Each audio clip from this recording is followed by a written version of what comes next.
Hi, I'm Oliver Camdo, Principal of the International Macrobiotics School, running a wide range of educational, residential and online courses from South Devon in England. And in this video, I want to talk a bit about three ways of macrobiotic eating, three different macrobiotic diets. There are so many different diets around these days. Many of them are very fixed. Eat alkaline foods, eat raw foods, eat paleo, and they're quite kind of rigid. The thing about any rigid diet, and perhaps I should include in this, when I first started studying macrobiotics in the early 1980s, the macrobiotic diet also was rather rigid. A lot of good foods and bad foods and do's and don'ts and rules to follow. But it was too rigid, as many of us realized, and it's really changed and become a lot more flexible. But any rigid diet is going to possibly help some people some of the time, or a lot of people most of the time, if it's a good approach. But it's never going to help everybody all the time. So have 100 people start on any strict dietary regime. And some people will feel better, other people won't feel anything, other people will get worse. Some people I know people who've tried eating a lot of raw foods, and some people feel better because their body's congested, and eating that light food, their body cleanses, their liver cleanses, they feel better, at least for a while. Maybe not long term. Maybe long term they start feeling cold and deficient, and they need to start eating some cooked food and more warming foods again. Other people who eat a raw food diet and a lot of fruit, they feel worse because already their body is deficient and cold, and they're eating a lot of cold foods, and they can't digest them well, and they get colder and weaker. And the same with a paleo diet or alkaline diet, or almost any fixed dietary approach. If you really want to know how to be healthy, you need a dietary regime which has a deeper understanding and has flexibility to it according to different people's condition. Macrobiotics is one of those understandings. I think Ayurveda as well, and some other approaches.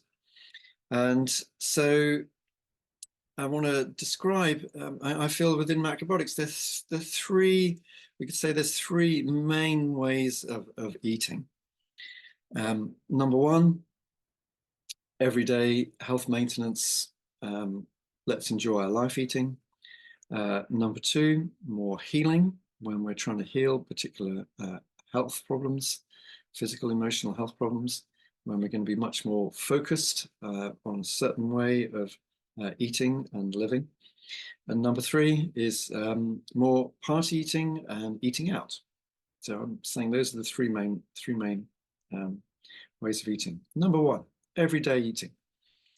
This is where we're cooking for ourselves, we're cooking for partners, we may be cooking for families, especially cooking for families. But in all these cases, we need variety to make sure that we're getting enough nutrients, we can maintain a healthy, balanced, plant-based, yin-yang balanced, seasonal, climatically balanced diet, eating whole foods,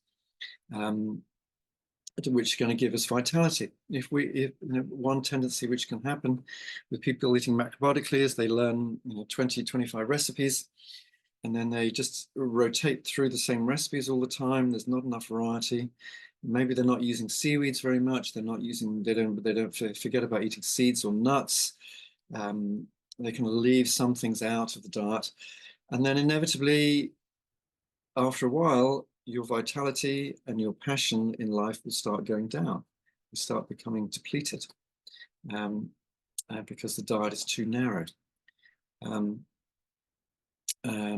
And this is when we may start thinking, oh, well, yes, I just need a cappuccino, I just need a piece of cake, I just need this and that and a bit of pizza, because I'm feeling unsatisfied.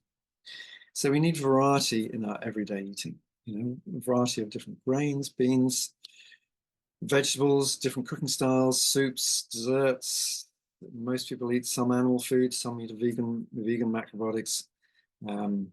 And we need, lots of different dishes, lots of different kinds of dishes. With cooking vegetables, we bake, steam, blanch, raw, stir fry, stews, casseroles, roasted vegetables in the oven. Favorite of mine because I love those sweet vegetables.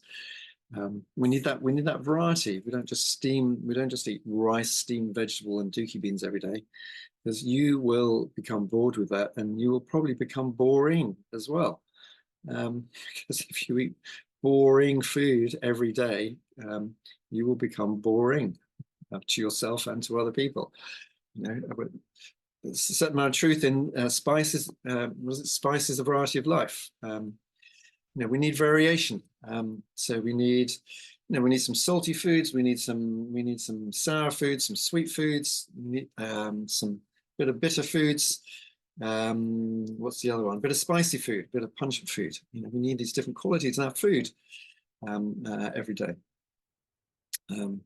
So really good to attend cooking classes, or maybe you can learn from books if you're already a good cook. We need to learn this variety and put time into our cooking. I say that, but I cook for myself quite a bit, and often I'm cooking with a partner or other people, eating with other people. I normally cook for 20 minutes in the morning and between 30 and 45 minutes in the evening, and I can make a lot of variety and some really good food. In the evening, I normally have 5, 6, 7 things on my plate. I keep pickles going, so they're one of those things. We need that variety, and that keeps our energy up, and it keeps us feeling joyful and passionate about life. Number 2, a healing diet. Macrobiotics, I think, became quite known in the kind of around the 1980s as a healing diet. There was a lot of emphasis in America anyway on helping people with AIDS, with cancer, and more serious health problems. And people were on a more limited diet because they needed to have a fast improvement in their diet. Maybe they needed to cleanse strongly. Maybe they needed to strengthen certain organs. And so one may go on a healing diet, not eating certain foods, and and often not what we might call slightly more foods which have a stronger or more extreme effect on the body. Definitely not having coffee, caffeine, alcohol, strongly sweet foods. Plenty of naturally sweet foods are fine. Make sure we're not eating too much salt, or we're eating the right level of salt for us, and eating more whole foods, less flour products, to have a more cleansing, vitalizing effect on the body. And if we have a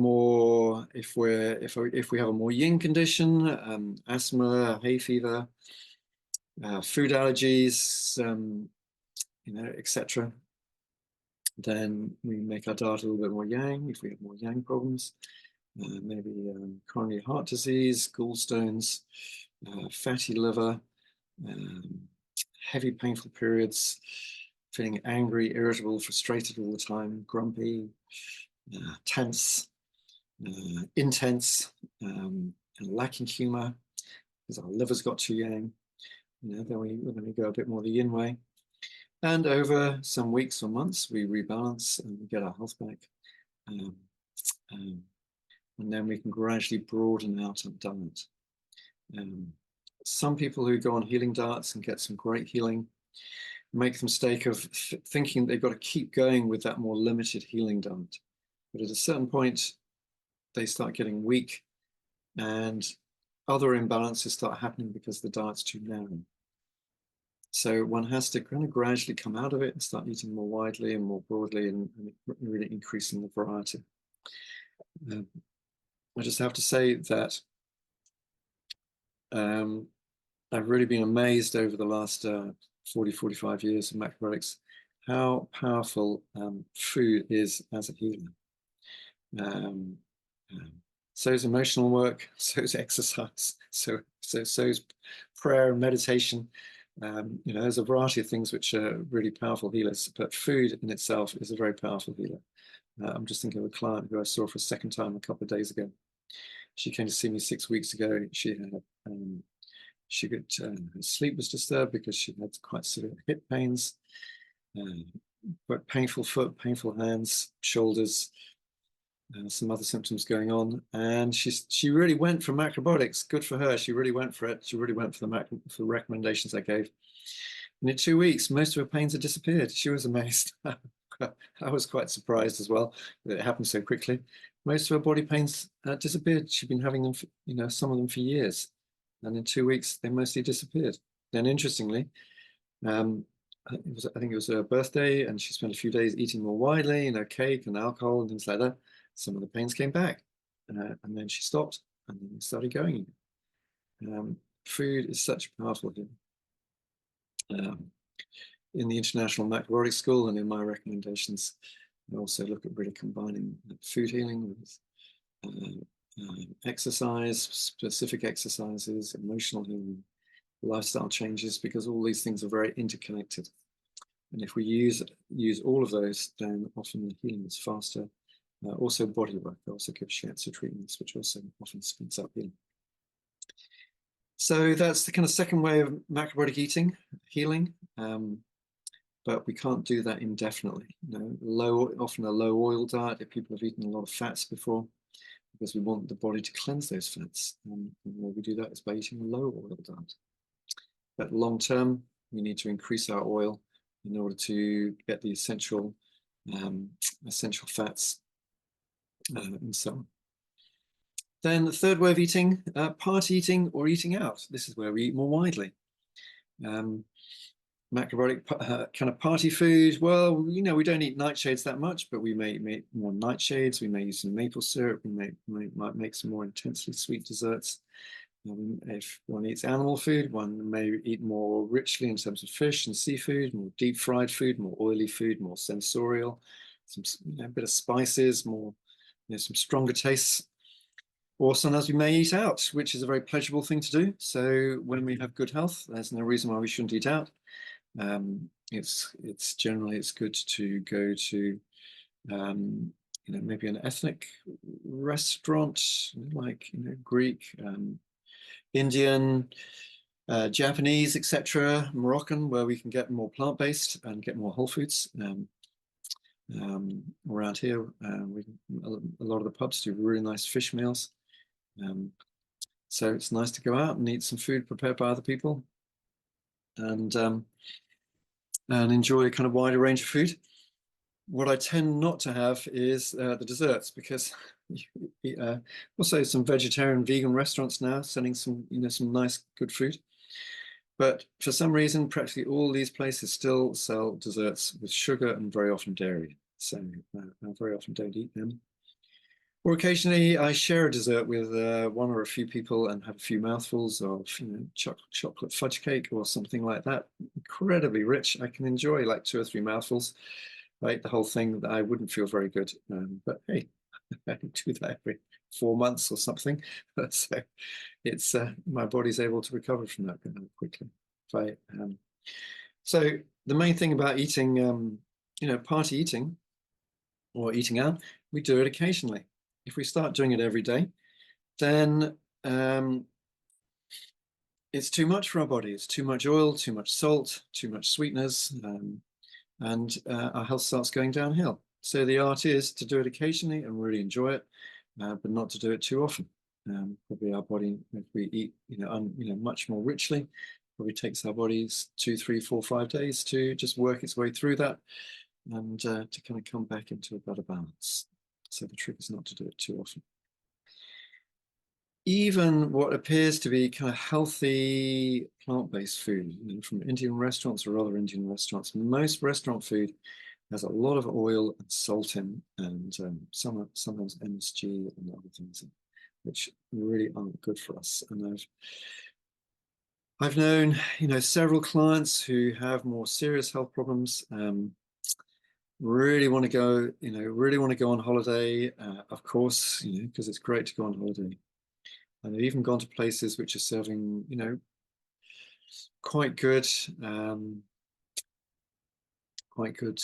whole food kind of dishes, but have they over a week they've got, their symptoms have got worse, they've got sicker, because they're, when you have a serious health problem, generally our edge is much more on the balance, on the edge, and small things can really throw us off. So for me, that's a lesson in how actually eating most restaurants, hotel cooked food is not great to do more than once, occasionally. So those are the 3 ways of eating, and we can go up and down those levels.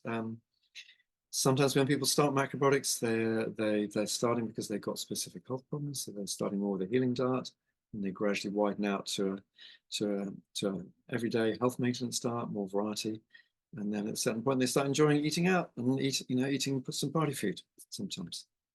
Other people don't have health problems, particularly when they start macrobiotics, so they start on a everyday health maintenance diet. But life being what it is, we tend to get sick occasionally, and then one tries out the healing diet. So we can go up and down these levels according to our needs. So I hope that is helpful. Macrobiotics is a flexible way of eating according to what we want out of life, our activity levels, our health levels, and it takes a bit of learning. It's like, as well as learning the general principles, learning, okay, well, which way do I need to go right now? Everyday eating, developing some symptoms, getting low in energy. Okay, maybe need a bit more healing eating for a while. I'm not going to eat out for a while. I'm just going to prepare some really good food for myself, get my energy back. Back to everyday. Health's good. And they can enjoy eating out sometimes. Okay, so do enjoy your food.